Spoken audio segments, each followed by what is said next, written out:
Hello दोस्तों, स्वागत है आज की वीडियो में। आज की वीडियो में हम क्लास 10 साइंस का चैप्टर नंबर 6 जिसका नाम है जैव प्रकाश लेकर इस वीडियो के अंतर्गत हम इन दो टॉपिक्स को स्टडी करेंगे। तो चलिए वीडियो स्टार्ट कर लेते हैं। तो सबसे पहले हम बात करेंगे लाइफ प्रोसेस की। लाइफ प्रोसेस होता क्या है, ये एग्जाम की दृष्टि से बहुत इंपॉर्टेंट है क्योंकि इसकी डेफिनेशन आ जाती है, ठीक है ना। तो वे सभी प्रक्रम जो सम्मिलित रूप से अनुरक्षण, इसको बोलते हैं मेंटेनेंस का कार्य करते हैं। या इसको हम इस तरीके से भी लिख सकते हैं, जीवधारियों में जीवित रहने के लिए होने वाली समस्त क्रियाओं को सामूहिक रूप से जैव प्रक्रम कहा जाता है। जैसे मान के चलते हैं कोई जीव है तो उसको जीवित रहने के लिए बहुत सारी क्रियाओं की आवश्यकता होती है। जैसे उसका पोषण भी है, श्वसन भी है, उत्सर्जन भी है, परिसंचरण भी है। तो ये सभी क्या होते हैं, किसी भी जीव के लिए या जीवित रहने के लिए, किसी भी जीव के लिए जीवित रहने के लिए आवश्यक होते हैं। जैसे मैंने यहाँ पे समझाया भी गया है, जैसे कि पोषण। जैसे कोई जीव होता है तो वो सबसे पहले क्या करता है, वो पोषण करता है, अर्थात भोजन ग्रहण करता है। तो भोजन ग्रहण करने के बाद उस भोजन का क्या होगा, पाचन होगा, डाइजेशन होगा। तो डाइजेशन होने के बाद फिर क्या होता है, उससे कुछ अपशिष्ट पदार्थ भी बनता है और कुछ उससे ग्लूकोज है और भी मटेरियल्स बनते हैं, ठीक है ना। तो जो अपशिष्ट पदार्थ होता है उसको उत्सर्जन, एक्सक्रीशन के द्वारा बाहर निकाल दिया जाता है। और जबकि जो ग्लूकोज है, अब ग्लूकोज हमारी सेल्स के अंदर बन जाता है, ठीक है ना, सेल्स में आ जाता है ग्लूकोज। अब जो ग्लूकोज है, अब इस ग्लूकोज का विखंडन होगा। तो विखंडन किसके द्वारा होगा, जो शोषण के द्वारा हम जो ऑक्सीजन ग्रहण करेंगे ना, उस ऑक्सीजन के द्वारा इस ग्लूकोज का विखंडन हो जाता है। तो विखंडन होने के बाद क्या बनती है, ऊर्जा बनती है, जो हमारे शरीर की क्रियाओं के लिए आवश्यक होती है। तो इस तरीके से एक प्रक्रम चलता है। क्या चलता है, एक प्रक्रम चलता है जिसके द्वारा कोई भी जीव समस्त क्रियाओं को, या कह सकते हैं अपने जीवन को व्यवस्थित तरीके से जीने में सफल हो पाता है। तो वो किसके द्वारा हो पाता है, वो आपके जैव प्रक्रम, लाइफ प्रोसेस के द्वारा ही हो पाता है, ठीक है ना। तो ये पूरा प्रक्रम है, ये क्या है, पूरा प्रक्रम है। समझ में आया।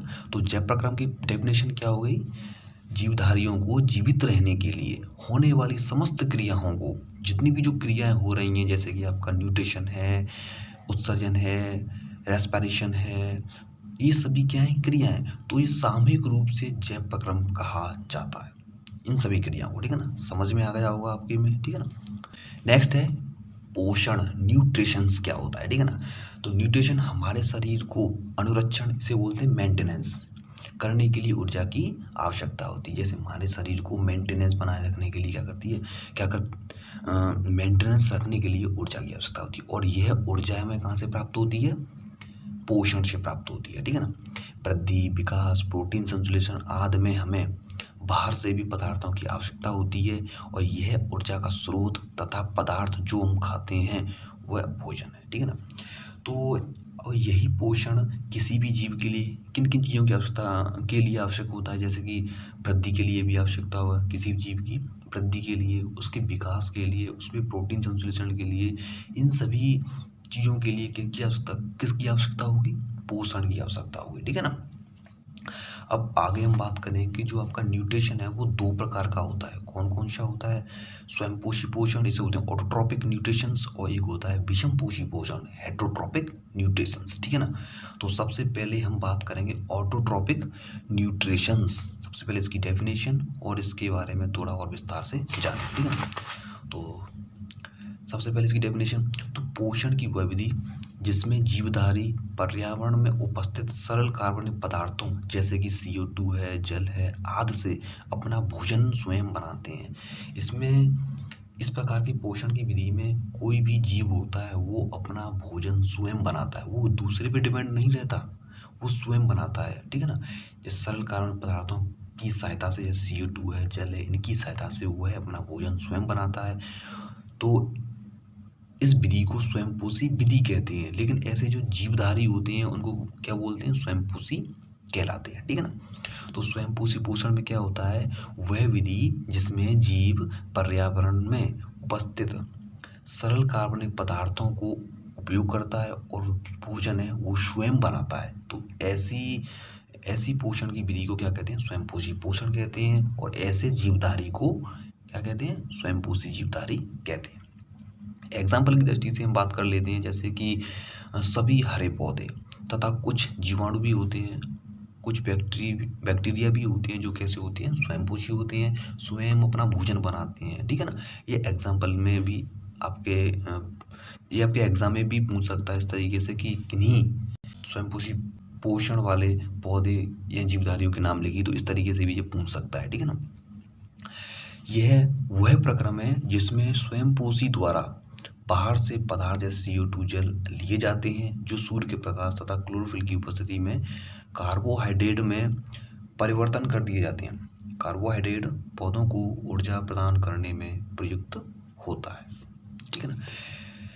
जैसे एक समीकरण है, इसके द्वारा आपको अच्छे तरीके से समझ में आ जाएगा। जैसे मान के चलते हैं कोई प्लांट है या कोई बैक्टीरिया, ठीक है ना। अब प्लांट है या बैक्टीरिया है, वो क्या करेगा? CO2 को यूज करेगा और जल का यूज करेगा, ठीक है ना। इन दोनों चीज़ों का क्या करेगा? यूज करेगा। किसकी उपस्थिति में? क्लोरोफिल होगा, और सूर्य के प्रकाश की उपस्थिति में CO2 तथा H2O सरल कार्बनिक पदार्थों का क्या करता है? इस्तेमाल करता है। इस्तेमाल करने के बाद क्या बनता है? ग्लूकोज बनता है। क्या बनता है? ग्लूकोज बनता है, ऑक्सीजन बनती है और जल का अणु बनता है। और जो ग्लूकोज बनता है ना, इसी ग्लूकोज से उसको क्या मिलती है? ऊर्जा मिलती है, पोषण मिलता है, ठीक है ना। ये आपके लिए इम्पोर्टेंट है। अब जो इसके अंदर का जो भी घटना हुई, इस समीकरण के अंदर जो भी घटना हुई, या कह सकते हैं स्वयंपोषी पोषण में जो घटना हुई, इसमें कौन कौन सी घटना हुई, तो इसमें क्या क्या होता है वो आपको समझना है। जैसे कि बात करते हैं क्लोरोफिल द्वारा प्रकाश ऊर्जा को अवशोषित करना। जैसे मान के चलते हैं जो हरे पौधे हैं या हर बैक्टीरिया है, वो क्या करते हैं? उनमें क्लोरोफिल होता है। अब ये क्लोरोफिल क्या होगा कि वो प्रकाश को, जैसे ये कोई लीफ है, जैसे मान के ये कोई लीफ है, तो ये कोई लीफ है, तो ये प्रकाश को सबसे पहले क्या करेगी? एब्जॉर्ब करेगी, ठीक है ना। एब्जॉर्ब करेगी। एब्जॉर्ब करने के बाद प्रकाश ऊर्जा को रासायनिक ऊर्जा में रूपांतरित करना तथा जल अणुओं का हाइड्रोजन तथा ऑक्सीजन में अपघटन। जैसे अब ये लीफ क्या करेगी? जो प्रकाश ऊर्जा है ना, इस प्रकाश ऊर्जा को रासायनिक ऊर्जा में बदल देती है। किस बदल देती है? रासायनिक ऊर्जा में बदल देती है। और इसका कार्य क्या होता है? इस प्रकाश का अब यह ऊर्जा क्या करेगी? जल अणुओं को, इसमें होते हैं हाइड्रोजन के अणु। किसके अणु होते हैं? हाइड्रोजन के अणु होते हैं। और यह हाइड्रोजन के अणु विखंडन हो जाता है। विखंडन होने के बाद इससे हाइड्रोजन अलग निकल जाता है और ऑक्सीजन अलग निकल जाता है। तो हमें यहाँ से क्या प्राप्त हो जाता है? ऑक्सीजन प्राप्त हो जाती है, ठीक है ना। नेक्स्ट आपका दी हुई है लीफ की संरचना दी हुई है, ठीक है ना। तो जैसे ये क्या है? आपकी लीफ है। लीफ है तो ये एक कटी हुई लीफ है, ठीक है ना। कटी हुई लीफ है, और इसमें ये आपके बीच में जो कुछ मोटा जैसा भाग होता है ना, तो इसके ऊपर वाला भाग होता है फ्लोएम और नीचे वाला होता है जाइलम। आप जानते हैं कि ये क्या होते हैं? संवहन मंडल होते हैं। यह जल तथा भोज्य पदार्थों को क्या करते हैं? संवहन करने का कार्य करते हैं, ठीक है ना। अब इस लीफ का हम इतना वाला पार्ट लेते हैं, ठीक है ना। इतना वाला पार्ट लेते हैं और इसको जूम कर लेते हैं। क्या कर लेते हैं? जूम कर लेते हैं। तो इसका जो ऊपरी वाला भाग होगा ना, ये वाला ऊपरी वाला, ये इसका ऊपरी वाला भाग है, तो इसके ऊपरी वाले भाग में क्या पाई जाती है? एक क्यूटिकल्स पाया जाता है। इस मोम के समान एक क्यूटिकल्स परत पाई जाती है, ठीक है। क्या है ये? क्यूटिकल्स हो गया, ठीक है ना। नेक्स्ट है इसके जस्ट नीचे, हम देखो इसकी संरचना देख रहे हैं। इसकी ये संरचना, जैसे आपने किसी भी पत्ती को इस तरीके से काटा और यहाँ से इतना वाला पार्ट लेते हैं और उसको क्या कर लेते हैं? जूम कर लेते हैं, ठीक है ना। तो ऊपर कौन सी परत है? मोमी क्यूटिकल्स है, ठीक है ना। जस्ट इसके नीचे एक होती है ऊपरी बाह्य त्वचा, इसको बोलते हैं हम एपिडर्मिस। क्या बोलते हैं इसको? एपिडर्मिस। ये क्या है आपका? एपिडर्मिस, ठीक है ना। तो ये होती है ऊपरी बाह्य त्वचा। जस्ट इसके हम नीचे बात करेंगे तो इसके नीचे ही पाया जाता है आपका क्लोरोप्लास्ट। इसके नीचे क्या पाया जाता है? क्लोरोप्लास्ट पाया जाता है। इसी के अंतर्गत क्या होता है? हरित द्रवक पाया जाता है। क्लोरोफिल होता है वो इन्हीं क्लोरोप्लास्ट के अंदर पाया जाता है, ठीक है ना। इसमें बहुत सारे वायु कोश होते हैं, वैक्यूल्स होते हैं, ठीक है ना। नेक्स्ट हम बात करेंगे, ये आपके क्या होती हैं, द्वार कोशिकाएं होती हैं, ठीक है ना। इन द्वार कोशिकाओं के बारे में हम आगे विस्तार से पढ़ेंगे। और नीचे होती है निचली बाह्य त्वचा, ठीक है ना। तो ये पत्ती का जो मोमी क्यूटिकल्स होता है या ऊपरी बाह्य त्वचा होती है, ये तो पत्ती का ऊपर वाला भाग है। और जो निचली बाह्य त्वचा है ये पत्ती का निचला वाला भाग है, ठीक है ना। तो इस तरीके से आप किसी भी लीफ की संरचना बना सकते हो, क्योंकि ये आपके लिए इम्पोर्टेंट है। आपसे पूछा था कि किसी भी पत्ती की एक अनुप्रस्थ काट का नामांकित चित्र बनाइए, तो आपका ये वाला डायग्राम आ सकता है, इम्पोर्टेंट है, ठीक है ना। एग्जाम की दृष्टि से इम्पोर्टेंट है, आपके एग्जाम में पूछ सकता है, ठीक है ना। नेक्स्ट है, अब देखो यहाँ पे मैंने लिखा है प्रकाश संश्लेषण। ये देखो ये होता क्या है, जैसे मान के चलते हैं आपसे प्रश्न यहाँ से कैसे पूछा जाएगा वो मैं आपको बता देता हूँ। यहाँ से आपका प्रश्न ये पूछा जाएगा कि प्रकाश संश्लेषण में कौन कौन से पदार्थ हैं प्रयुक्त होते हैं, या कह सकते हैं उन प्रयुक्त होती हैं, या कह सकते हैं कि इस्तेमाल होते हैं। प्रकाश संश्लेषण में कौन कौन सी चीज़ें आवश्यक होती हैं वो आपको बतानी है। तो कौन कौन सी चीज़ें आवश्यक होती हैं, जैसे कार्बन डाइऑक्साइड आवश्यक होती है, H2O, क्लोरोफिल, सूर्य का प्रकाश, ठीक है। ये 4 चीज़ें हैं जो प्रकाश संश्लेषण के लिए आवश्यक होती हैं। नेक्स्ट हम बात करेंगे रंध्र, ठीक है ना। अब सोचेंगे कि स्टोमेटा ये क्या है, तो स्टोमेटा की भी बात करते हैं। तो ये आपकी लीफ मैंने बताया था ना, ये वाली लीफ है।